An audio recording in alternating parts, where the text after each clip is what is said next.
అందరికీ నమస్కారం.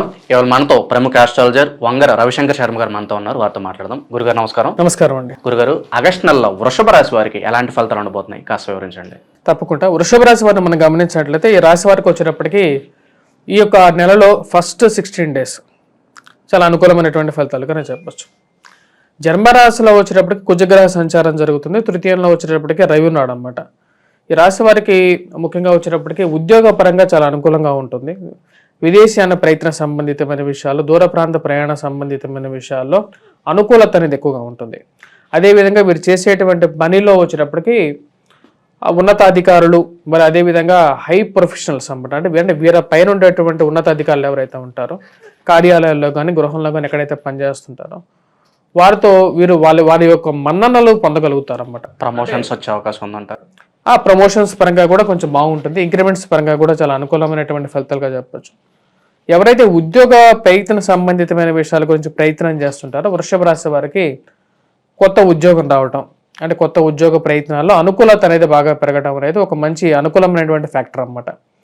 సో ఆ ఫ్యాక్టర్ పరంగా రవి యొక్క పూర్తి అనుకూలత వీరికి 16, 15వ తారీఖు వరకు రాగలుగుతుంది. దీని ప్రకారంగానే వీరికి వచ్చేటప్పుడు 8th ర్యాంక్ ఇవ్వడం జరిగింది అన్నమాట. అంటే 12 రాసులకి ఒక్కొక్క రాశికి ఒక ర్యాంక్ ఇస్తుంటాను నేను. ఈ యొక్క రాశికి వచ్చేటప్పటికి 8th ర్యాంక్ చెప్పచ్చు అనమాట. 8th ర్యాంక్ ఎందుకు ఇచ్చానంటే దానికి గల కారణం వచ్చేటప్పటికి జన్మరాశిలో గురు అంత యోగించడం, కానీ లాభస్థానంలో ఈ రాశి వారికి వచ్చేటప్పటికి రాహు అనుకూలంగా ఉన్నాడు. మనం ఇందాక చూసినట్టయితే రాహు యొక్క మార్పు స్థితిగతి గురించి నేను ఒక వీడియో చెప్పడం జరిగింది. ఎవరైతే చూసేటువంటి వారు ఎవరైతే ప్రేక్షకులు ఉన్నారో కావాలంటే ఆ యొక్క ఏ నక్షత్రాలకి ఎటువంటి ఫలితం వస్తుంది, ఎందుకంటే రాహు యొక్క మార్పు శని నక్షత్రంలోకి జరుగుతున్నప్పుడు కొన్ని నక్షత్రాలకి మంచి అనుకూలమైనటువంటి ఫలితాలు రావడం జరిగింది. దాని ప్రకారంగానే వీరికి బాగా అప్రైజ్ ఇవ్వడం, 8th ర్యాంక్ పొజిషన్ ఇవ్వడం అనేది కూడా జరిగింది అనమాట. జన్మరాశిలో గురువు యోగించట్లేదు. కొన్ని కష్టాలు, అంటే ఎటువంటి కష్టాలు అంటే ఒకే పని కోసం మీరు గమనిస్తూ ఉంటాం. మన సొసైటీలో కూడా వచ్చేటప్పటికి ఒక పని మనం కూడా చేసేటప్పుడు రిపీటెడ్గా ఒక మనిషి కోసం వెళ్ళినప్పుడు 4-5 సార్లు వెళ్ళాల్సి ఉంటుంది. ఒకసారి బ్యాంక్ పనికి కూడా వెళ్తూ ఉంటారు. చాలా సింపుల్ పని బ్యాంక్ వెళ్ళటం, బ్యాంక్ అకౌంట్ ఓపెన్ చేయడం కానీ సింపుల్ పనులు. వెళ్ళే పని జరగదు, మళ్ళీ వెళ్ళాల్సి వారి కోసం 4 సార్లు తిరగాల్సి ఉంటుంది. ఇలాంటి ఎందుకు జరుగుతుంటారంటే సక్సెస్ అనేది ఒక్కోసారి నెగిటివ్గా తయారైనప్పుడు ఏమవుతుందంటే అదే కదా, దాన్నే కదా సక్సెస్ అనేది. జ్యోతిష్యం చెప్పేది ఏంటి, this is totally luck base, success rate ఈ బేసిస్ మీద వెళ్తుంటుంది. ఈ బేసిస్ మీద చెప్పాలంటే వీళ్ళకి 8th ర్యాంక్ ఇవ్వడం జరిగింది. వృషభ రాశిలో కొన్ని నక్షత్రాలకి చాలా అనుకూలమైనటువంటి ఫలితాలు కూడా చెప్పాను నేను ఆ వీడియోలో. ఆ నక్షత్రాల వారికి బాగుంది కాబట్టి 8th ర్యాంక్ ఉంది. ప్లస్ రవి యొక్క స్థానం బాగుంది. ఇప్పుడు ఆ యొక్క ఫ్యాక్టర్స్ అనేది అనుకూలిస్తుంది. అలాగే వ్యాపారస్తులకు ఎలా ఉండబోతుంది వృషభ రాశి వారికి? వ్యాపారస్తులుగా మనం చూసినట్లయితే కొద్దిగా ఖర్చు అనేది కొద్దిగా ఎక్కువగా ఉంటుంది ఈ రాశి వారికి. ఎందుకంటే కుజుడు జన్మరాశిలో ఉన్నాడు అన్నమాట. ధనక్షయ కారకం అంటారు అన్నమాట. కుజుడు జన్మరాశిలో ఉన్నప్పుడు కొద్ది ఖర్చు అనేది ఎక్కువగా ఉంటుంది. కానీ తృతీయంలో రవి అనుకూలత అనేది వీరికి బాగా కలిసి వచ్చే విధంగా ఉంది. మరియు అదేవిధంగా ఈ రాశి వారికి వచ్చినప్పటికీ షష్టమంలో మనం చూసినట్లయితే పంచమంలో కేతువు కొంచెం ఖర్చుని ఎక్కువగా సూచించటం అనేది ఒక ప్రభావం. అదేవిధంగా పంచమంలో కేతువు సరైనటువంటి స్థితిగతులు లేనప్పుడు ఏమవుతుందంటే పిల్లల గురించి ఎక్కువగా ప్రయత్నాలు చేయటం, సంతానం విషయం గురించి ఎక్కువగా ప్రయత్నం చేయటం. సంతానం ఉన్న వారికి ఏంటంటే సంతానం ఏంది పెద్ద ఈజీయే కదా అని అనుకుంటూ ఉంటారు మనం చూసినట్లయితే. కానీ ఏ మనిషికి ఏది లేదో అదే కష్టం. ఇప్పుడు మనం చూసినట్లయితే డబ్బు లేనివాడికి డబ్బే కష్టం, పెద్ద పొజిషన్లో లేనివాడికి పెద్ద పొజిషన్ లేదే కష్టం, అంటే ఉద్యోగం లేనివాడికి ఉద్యోగం రాకపోవడమే కష్టం, మనశ్శాంతి లేని వాడికి కొంచెం పీస్ఫుల్గా ఉండాలనుకో అదే కష్టం కదా. ఇప్పుడు సంతానం లేని వాడికి సంతానమే కష్టం. కానీ అది సాధించినట్లయితే వాడికి నెక్స్ట్ గోల్కి వెళ్ళిపోతాడు. ఈ గోల్ అయిపోయింది, ఈ నెక్స్ట్ గోల్కి వెళ్ళాలి, లైఫ్ నెక్స్ట్ పాయింట్ ఏంటనేది చూస్తారు. అలాగే రియల్ ఎస్టేట్లోనూ లేకపోతే ఇంకా వేరే ఏదైనా పెట్టుబడి వేరే వాటిలో ఇన్వెస్ట్ చేసే వాళ్ళు ఉంటారు. సో అలాంటి వాటికి ప్రతికూల పరిస్థితులు అనుకూల పరిస్థితులు కనిపిస్తుంది. ఈ రాశి వారికి వచ్చినప్పటికీ స్పెషల్గా చెప్పాలంటే తృతీయంలో ఉన్నటువంటి రవి యొక్క స్థానం బాగుందన్నమాట.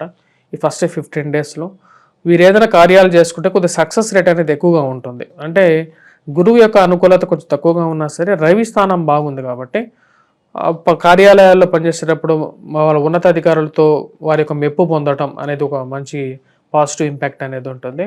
దాంతోపాటు ఈ రాశి వారికి వచ్చేటప్పటికి ఇంకోటి ఏంటంటే ఈ మంత్ ఎండింగ్లోకి ధనస్థానంలోకి కుజగ్రహ సంచారం జరుగుతున్నది. దాని ప్రభావ రీత్యా ప్లస్ శుక్రుడు బుధుడి యొక్క స్థానం అనేది చాలా బలంగా ఉంది. ఖర్చు అనేది కొంచెం ఎక్కువగా ఉంటుంది. ఇరుగు పొరుగు సఖ్యత విషయంలో ఎదుటి వారితో పక్కన వాళ్ళతో మాట్లాడేటప్పుడు కొంచెం జాగ్రత్తగా మాట్లాడడం, భారీ ఇన్వెస్ట్మెంట్స్ చేసేటప్పుడు మటుకు వారి యొక్క స్వజాతకాన్ని ఒకసారి పరిశీలించుకుంటే బెటర్. ఎందుకంటే ఒక మనం చూసుకున్నట్లయితే ఒక జాతకానికి 1000, 2000, 5000 మార్కెట్లో అంతే ఉండి ఉంటుంది నాకు తెలిసి. ఇప్పుడు ఇంత ఖర్చు పెట్టి మనకు లక్షలు ఖర్చు పెట్టి అది చేసే బదులు ఒకసారి చెక్ చేయించుకున్న తర్వాత ఆ ప్రాబబిలిటీ వెళ్ళటం బెటర్ కదా. ఎప్పుడైనా సరే స్థితి బాగాలేనప్పుడు అన్నెసెసరీగా చేతులు కాల్చుకోవాల్సిన అవసరం అయితే లేదు. ఎందుకంటే ఈ రోజుల్లో అంతా మార్కెట్ అనేది ఓపెన్గా ఉంది కాబట్టి ఏదైనా బిజినెస్ చేయాలనుకున్నప్పుడు అసలు మన జాతకరీత్యా ఏ బిజినెస్ సెట్ అవుతుంది, ఎలా వెళ్తే బాగుంటుంది అనేది కూడా చూపించుకొని వెళ్తే బాగుంటుంది. ఈ రాశి వారికి ఆరోగ్యపరంగా ఎలా ఉండబోతుంది, ఏమైనా జాగ్రత్తలు తీసుకోవాల్సిన అవసరం ఉందంటారా? ఆరోగ్య సంబంధితమైన విషయాలు అయితే కొన్ని జాగ్రత్తలు తీసుకోవాలి రాశి వారికి. ముఖ్యంగా వచ్చేటప్పటికి ఎవరైతే బాడీ పరంగా ఎక్కువగా అలసిపోవటం అనే విషయాలు, మరి అదేవిధంగా సంతాన సంబంధితమైన విషయాల్లో అయితే కొన్ని జాగ్రత్తలు అనేవి తీసుకోవాలి. కేతుగ్రహ ఆరాధన అనేది చేసుకోవటం, అదేవిధంగా వినాయకుడిని పూజించడం అనేది కూడా కొంచెం ఈజీగా వీళ్ళకి సింపుల్ రెమెడీస్గా ఉంటాయి అన్నమాట. వివాహాలు జరిగే అవకాశం ఉన్నాయా? చాలా మంది ఎప్పటి నుంచో మ్యాచెస్ చూస్తూ ఉంటారు, కానీ ఏది సెట్ అవ్వని పరిస్థితులు కనిపిస్తూ ఉంటాయి. అలాంటి వారికి ఏమన్నా వివాహ ప్రయత్న సంబంధితమైన విషయాలు ఈ రాశి వారికి ఫస్ట్ 15 days ప్రయత్నపూర్వకంగా కొంచెం సానుకూలంగా ఉంటుంది. అంటే మనం చేసేటువంటి ప్రయత్నాల్లో పాజిటివ్ రెస్పాన్స్ అనేది వస్తూ ఉంటుంది అన్నమాట. కానీ ఈ రాశి వారికి వచ్చేటప్పటికి వివాహంలో ఉన్నటువంటి వారు ఆల్రెడీ వివాహం చేసుకున్నటువంటి ఎవరైతే ఉన్నారో వారి మధ్యలో కూడా కొన్ని ఇష్యూస్ అనేవి అరైజ్ అవుతాయి. ఆ విషయం కూడా ఒక ఇంపార్టెంట్ ఫ్యాక్టర్ అన్నమాట. ఎందుకంటే జన్మరాశిలో కుజుడు ఉన్నప్పుడు ఏంటంటే కోపం ఎక్కువ ఉంటుంది, అసహనం ఉంటుంది, మాట్లాడేటప్పుడు లేదు చెడుబుర్లు ఆడడం అనేది కూడా జరుగుతుంటుంది. ఇవన్నీ ఏంటంటే చిన్న చిన్న మాటర్స్ కూడా ఎప్పుడు మంచిగా మాట్లాడేవాడు కూడా కొన్నిసార్లు ఏం చేస్తారంటే కొన్నిసార్లు సరిగా మాట్లాడు. దానికి కారణం ఏంటి?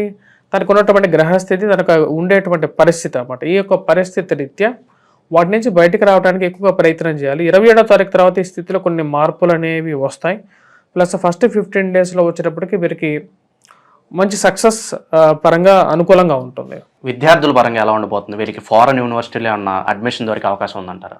విదేశీయాన సంబంధితమైన విషయాల్లో మటుకు ఈ రాశి వారికి అనుకూలంగా ఉంది. ఈ యొక్క నెలలో కొంచెం బెటర్ రిజల్ట్స్ వస్తాయి. ప్లస్ ఈ రాశి వారికి, వృషభ రాశి వారికి వచ్చేటప్పటికి ప్రయాణ సంబంధితమైన విషయాల్లో రాహు యొక్క అనుకూలత అనేది చాలా ఇంపార్టెంట్. ఇప్పుడు మనం చూసినట్లయితే ప్రతి జాతకంలో నేను చూసిన నా ఎక్స్పీరియన్స్ ప్రకారంగా రాహు యొక్క స్థితి, రాహు మహర్దశలో కానీ లేకుంటే గురువులో రాహు అంతర్దశలో కానీ ఎప్పుడైతే రాహు దశాంతర్దశలోకి వస్తుంటాడో వాళ్ళు విదేశీయానం చేయడం జరుగుతుంటుంది. అలాగే వృషభ రాశి వారికి కూడా ఇప్పుడు రాహు లాభస్థానంలో మంచి అనుకూలమైనటువంటి స్థానంలో ఉన్నాడు. అది అనుకూలించే విధంగా ఉంటుంది. అప్పుల బాధ నుంచి బయటపడే అవకాశం ఉందంటారు. అలాగే ఎంత సంపాదించినా కూడా మిగలట్లేదని ఫీల్ అవుతూ ఉంటారు ఈ రాశి వారు. అలాంటి వారికి ఏమైనా ఉపశమనం కలిగే అవకాశం ఉంది? మేజర్గా ఈ రాశి వారికి వచ్చేటప్పటికి మేజర్గా వచ్చేటువంటి ఇష్యూస్లో ఇప్పుడున్నటువంటి అంటే అప్పులు అనేది ఇప్పుడు ప్రతి ఒక్కరి జీవన్మరణ సమస్యగా ఏర్పడుతున్న రోజులు అన్నమాట. అదేంటంటే అసలు అప్పులు ఎందుకు అవుతాయి అంటే జనరల్గా వచ్చేటప్పుడు జాతకరీత్యా మనం చూసినట్లయితే ధనస్థానంలో, భాగ్యస్థానంలో, మరియు అదేవిధంగా వచ్చేటప్పటికి రాజ్యస్థానంలో కానీ పాపగ్రహాలు ఉన్నప్పుడు, పంచమగంలో కూడా పాపగ్రహాలు ఉన్నప్పుడు, దశాంతర్దశలో కూడా ఆ యొక్క గ్రహాలు జన్మ జాతకంలో ఉన్నప్పుడు కూడా ఈ యొక్క ప్రభావం అనేది జరుగుతుంటుంది. అదేవిధంగా ఈ రాశి వారికి మనం గమనించినట్లయితే ఈ యొక్క జరుగుతున్నటువంటి అప్పులు ఏవైతే పాత అప్పుల నుంచి రికవర్ అనేది ఎప్పుడు జరుగుతుంది అంటే ఇంకా టైం పట్టే విధంగా ఉందన్నమాట. అట్లీస్ట్ మేబీ ఇంకో 45 రోజులు, ఈ 27వ తారీఖు నుంచి ఇంకో 45 రోజులు, అంటే ఆగస్టు 27 అంటే మీకు సెప్టెంబర్, అక్టోబర్కి కొంచెం డిఫరెన్స్ అనేది ఉంటుంది. ఈ యొక్క రాశి వారికి వచ్చినప్పటికీ కొంచెం బెటర్ టైం అనేది డిసెంబర్లో వస్తుంది యాక్చువల్గా. ఎందుకంటే కుజుడు వక్రత్వం పొందబోతున్నాడు డిసెంబర్లో. కుజుడు వక్రత్వం పొందేది వచ్చేటప్పటికి కర్కాటకంలో పొందుతున్నాడు అన్నమాట. అంటే నీచత్వం బట్టినా సరే తృతీయంలో ఉన్నప్పుడు వక్రత్వంలోకి వెళ్ళినప్పుడు ఏమవుతుందంటే ఈ రాశి వారికి అనుకూలమైనటువంటి ఫలితాలు ఎక్కువగా వస్తాయి. వక్రత్వంలో ఉన్నటువంటి గ్రహం కుజమాందాబ్దం అంటారన్నమాట. కుజమాందాబ్దం ఎప్పుడైతే జరుగుతుందో ఈ రాశి వారికి డిసెంబర్ నుంచి యోగాన్ని పడుతుంది. ఈ రాశి వారు ఎటువంటి పరిహారాలు చేసుకుంటే వీళ్ళకి మంచి ఫలితాలు ఉంటాయి? ఆగస్టు నెలలో వృషభ రాశి వారికి ఎలాంటి ఫలితాలు ఉంటాయి, అలాగే వీరు చేసుకోవాల్సిన పరిహారాలు తెలియజేసినందుకు ధన్యవాదాలు.